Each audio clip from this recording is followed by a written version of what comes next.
আসসালামু আলাইকুম রহমতুল্লাহ। আজকে 15ই মার্চ 2026 রোজ রবিবার আমরা চলে আসছি শ্রমিক বাজারে, নয়াবাজার গুরুদাসপুর নাটোর। আমরা দেখতে পাচ্ছি রসুন উঠানো কাজ শুরু হয়ে গেছে, যার জন্য শ্রমিক প্রচুর বেচা কেনা হচ্ছে।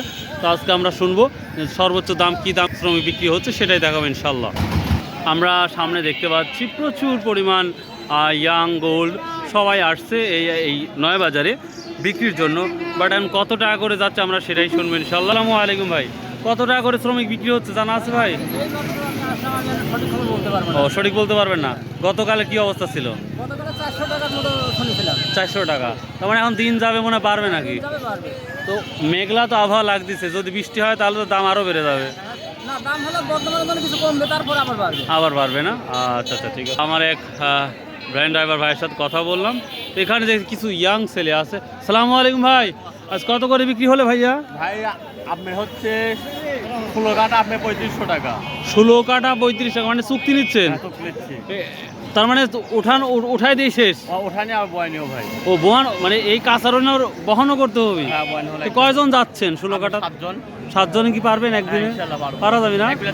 এক বেলাতে হয়ে যাবে। এটা কোথায় যাচ্ছেন? শীতলে না?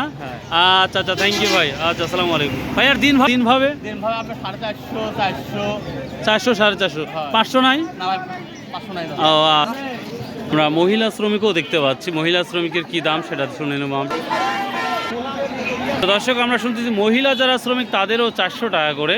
এত পরিমাণ শ্রমিক এসেছে, তো আশা করা যাচ্ছে যে দিন যত গড়িয়ে যাবে বেচাকেনা ততটাই বাড়বে, সেই আশাতেই মানুষ আসছে। তবে এই জায়গাতে হাই রিস্ক, এখানে রোড পারাপারের সময় একটা দুর্ঘটনা হলে বিশাল দুর্ঘটনা হয়ে যেতে পারে। তো প্রিয় দর্শক, যে যেখান থেকে আমার এই ভিডিওটা দেখেন, প্লিজ চ্যানেলটা সাবস্ক্রাইব করে রাখবেন। আর যদি আমাদের এই আশপাশে অর্থাৎ গুরুদাসপুর থানার দিকে আরও শ্রমিক প্রয়োজন হয়, তাহলে এই নয়া বাজারে আপনারা আসতে পারেন, প্রচুর শ্রমিক পাবেন।